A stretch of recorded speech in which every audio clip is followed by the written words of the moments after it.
ఇప్పుడు మనతో పాటు ఆయుర్వేదిక్ డాక్టర్ చెల్మిల శ్రీనివాసరావు గారు ఉన్నారు. సార్‌ని అడిగి మన మోకాళ్ళ నొప్పులు నయం అవ్వడానికి నేచురల్‌గా ఎటువంటి సైడ్ ఎఫెక్ట్స్ లేకుండా నయం అవ్వడానికి చాలా ఇంపార్టెంట్ చిట్కాలు చెప్పబోతున్నారు.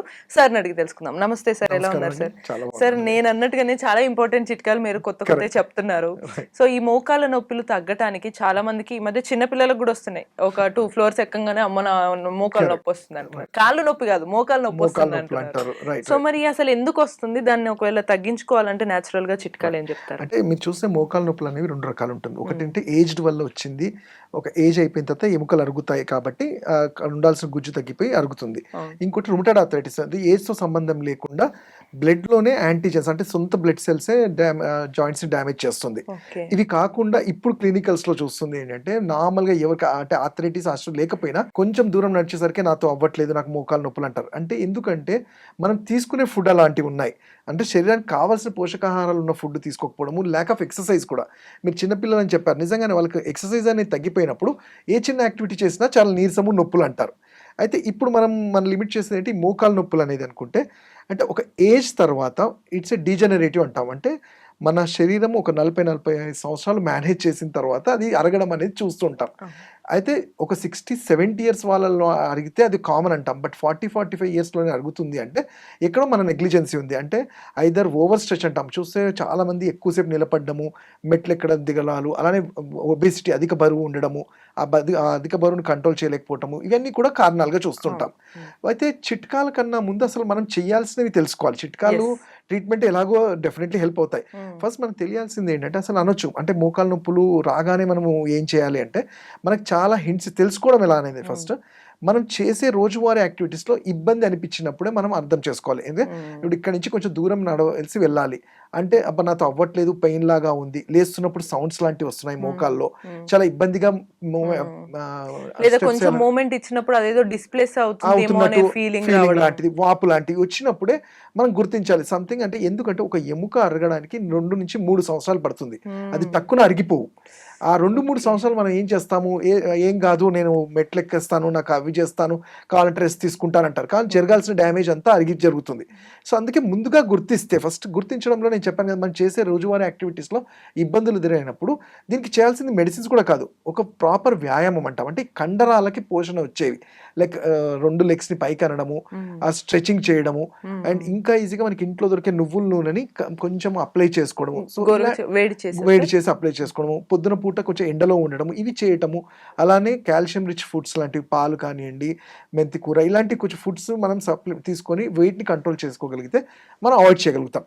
ఇవి కాని పక్షంలో అయితే అవన్నీ చేస్తున్నా కుదరకపోయినా మాకు నొప్పులున్నాయి డాక్టర్, పెయిన్ కిల్లర్సే వాడాలా అంటారు. కొంతమంది చాలా అరిగిపోయిన తర్వాత సర్జరీయే చేసుకోవాలా అవును. అంటారు. అవును. అయితే నేను అదే చెప్తాను. ఇవి first degree, second degree, third అంటే ఒక ఎముక అరగడానికి మీకొక 10-15 ఇయర్స్ పడుతుంది. అవునవును. అప్పటి వరకు మనం కేర్ తీసుకోకుండా, అంటే ఎలా ఉంటుందంటే చాలా మొండిగా ఉంటారు చాలామంది. అవునవును. ఏం గాదు, నాకేం గాదు చేతులు అని. కాలిన తర్వాత ఆకులు ఎగ్జాక్ట్‌లీ. పట్టుకోవడం సో, అన్నట్టు. ఆ ఎముక మీరు చూస్తే చూడండి, ఇప్పుడు ప్రపంచంలో ఎక్కడైనా అరిగిపోయిన ఎముకని ఎవరు రీజనరేట్ చేయలేరు. హ్మ్. కాకపోతే మరి మేము చేసేదేంటంటే ఇంకా ఫర్దర్‌గా వరస్ట్ కాకుండా మనం ఆపగలగాలి. అవునవును. అండ్ ఇంకోటి ఆయుర్వేదంలో ఉన్న ఒక మహత్తరమైనది ఏంటంటే, ఆ ఎముక ఆపకపోయినా కండరాలు, ఆ నర్వ్స్‌ని మనం రిపేర్ చేసుకునే శక్తి ఉంటుంది కాబట్టి హ్మ్. అవి చేస్తే ఇది జాయింట్‌ని హోల్డ్ చేసి వాళ్ళ లైఫ్ టైమ్‌లో ఎటువంటి ఇబ్బంది లేకుండా మెయింటైన్ చేయగలుగుతాం. Okay. And coming to the normal పెయిన్స్‌కి అనుకోండి. నాట్ ఓన్లీ మోకాలు నొప్పులని కాదు. జనరల్‌గా ఎప్పుడొచ్చినా గానీ సింపుల్ మనకి ఇంట్లో దొరికే వస్తువులనే చెప్తాను నేను. హ్మ్. మనము కొంచెం అన్నాన్ని బాగా మెత్తగా బాయిల్ చేసుకున్న తర్వాత హ్మ్. అల్లం పేస్ట్.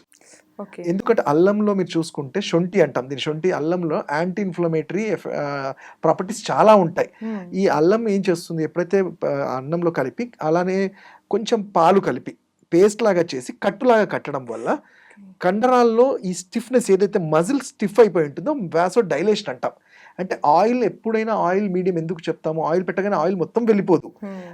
ఎక్కడైతే ఈ మజిల్స్‌లో ఉండే స్టిఫ్‌నెస్ తగ్గించి ఎలాస్టిసిటీ పెంచుతుంది. So, okay. రక్త ప్రసరణ ఫ్రీ అవుతుంది. ఓకే. అండ్ నేను చెప్పినట్టు ఈ బాగా మెత్తగా చేసిన అన్నంలో ఉడక అల్లం పేస్ట్, గోరువెచ్చగా ఉన్నప్పుడే ఓన్లీ అల్లం వెల్లుల్లి కాదు. ఓన్లీ అల్లం పేస్ట్. అల్లం పేస్ట్ మాత్రమే. పేస్ట్. అండ్ అల్లం పేస్ట్ కొంచెం పాలు కలుపుకొని హ్మ్. అది కొంచెం ముద్దలాగా అయినప్పుడు అది అది కట్టాలి. హ్మ్. కట్టడం వల్ల ఏంటంటే ఎముక అరగటం అంటే ఆ కండరాలకు కావాల్సిన పోషణ దొరుకుతుంది. ఇంకొన్నిసార్లు ఇన్‌స్టాంట్‌గా ఇన్‌ఫ్లమేషన్ తగ్గాలంటే వాపొచ్చేసరికి భయపడిపోతారు. అవును. సో, అలాంటి వాళ్ళకి ఏం చెప్తామంటే మనకి మార్కెట్‌లో కొట్టం చుక్క అది అంటాం. అంటే అది మనం చింతాకు నుంచి చేసిన పేస్ట్, మునగాకు నుంచి చేసిన పేస్ట్ కానీ పౌడర్ని కానీ దొరుకుతాయి, లేదంటే మనమైనా చేసుకోవచ్చు. ఈ చింతాకు ఆకు నుంచి దాన్ని డ్రై చేసి ఆ పౌడర్ని, అలానే మునగాకు పౌడర్ని కూడా మహానారాయణ తైలం అని దొరుకుతుంది, వీటిలో కలిపి అప్లై చేయటం వల్ల ఇన్ఫ్లమేషన్ని కూడా తగ్గిస్తుంది అండ్ కొంతవరకు పెయిన్ రిలీఫ్ లాగా కూడా పనిచేస్తుంది. అండ్ ఇంటర్నల్ గా అంటే ఇవి ఎక్స్టర్నల్ గా పెయిన్ కిల్లర్స్ కన్నా ఇవి చాలా మంచిగా ఉంటాయి. అండ్ మేము ఎప్పుడైనా చెప్పేది అంటే ఆయిల్స్ సైడ్ ఎఫెక్ట్స్ కూడా ఉండవు. మరి ఇంటర్నల్ గా కూడా ఈ వాపు ఇవి తగ్గాలి అన్నప్పుడు ఆవు నెయ్యి అనేది చాలా శ్రేష్టం.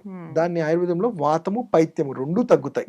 ఈ ఆవు నెయ్యి తీసుకోవడం వల్ల మెజల్స్ లో ఏవైతే ఉంటుందో ఆ సాఫ్ట్నెస్ పెరుగుతుంది, సర్క్యులేషన్ ఇంప్రూవ్ అవుతుంది.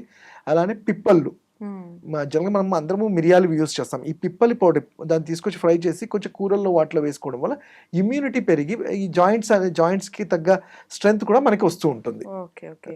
సో అంటే ఇంటర్నల్ గా తీసుకోవాలన్నప్పుడు ఆవు నెయ్యి కానీ పిప్పలు ఎంత ఉపయోగపడతాయి, ఎక్స్టర్నల్ గా అయితే మీరు చెప్పినటువంటి రెండు ఈవెన్ శొంఠి వాటర్ అంటే అల్లం వాటర్ కూడా చాలా మటుకు హెల్ప్ఫుల్ చేస్తుంది. నీళ్ళలో మరగబెట్టి అల్లం టీ చేసుకున్నట్టు కాకుండా అల్లం టీ చేసుకొని అలా తీసుకోవడము. ఇంకోటి జనరల్ గా ఏంటంటే ఆడవాళ్ళకు కూడా హెల్ప్ఫుల్, అది వెయిట్ లాస్ కి అండ్ పెయిన్స్ కి కూడా హెల్ప్ అయ్యేది వావిలాకు అంటాం. జనరల్గా మనకు అన్ని చోట్ల దొరుకుతుంది వావిలాకు. అంటే స్నానం చేసే ముందు ఒక 10 minutes ముందు మన వాటర్లో ఈ వావిలాకు ఆకుల్ని వాటిలో వేసేసి ఒక 10 minutes అట్లా నానబెట్టి తర్వాత ఆ వాటర్తో తీసుకోవడం వల్ల పెయిన్స్ తో పాటు కొంత ఈ ఫ్యాట్ మొబిలైజ్ అవ్వడానికి కూడా, ఫ్యాట్ సెల్స్ కూడా మొబిలైజ్ అవ్వడానికి హెల్ప్ అవుతుంది. అంటే మరగపెట్టి ఆ నీళ్లు పోయాలా లేకపోతే డైరెక్ట్ హాట్ వాటర్ లో కొంచెంసేపు 10 minutes పెట్టేస్తే 5-10 minutes ఉంచితే చాలు. Okay sir, super. సో చూసారు కదా సార్ చెప్పే ప్రతి చిట్కా ఎంత ఇంపార్టెంట్ అని, నేను అందుకే అన్నాను. సో అటు ఎక్స్టర్నల్ గా యూజ్ చేసే న్యాచురల్ ఆయింట్మెంట్స్, మళ్ళీ ఇంటర్నల్ గా మన బాడీ హెల్త్ కావాల్సిన ఇంగ్రీడియంట్స్, మళ్ళీ దాంతో పాటు మనకి ఈవెన్ స్నానం చేసేటప్పుడు కూడా న్యాచురల్ మనకు చుట్టూ దొరికే నేచర్ ని యూజ్ చేసుకుంటూ ఎలా బాతింగ్ చేయాలనేది కూడా మనకు చెప్పారు. ఇలాంటి న్యాచురల్ చిట్కాలన్నీ వాడి మనకున్న సమస్యలన్నీ తొలగించుకోవచ్చు. ఇలానే తెలుసుకోవాలి అనుకుంటే కీప్ వాచింగ్ ఐ డ్రీమ్.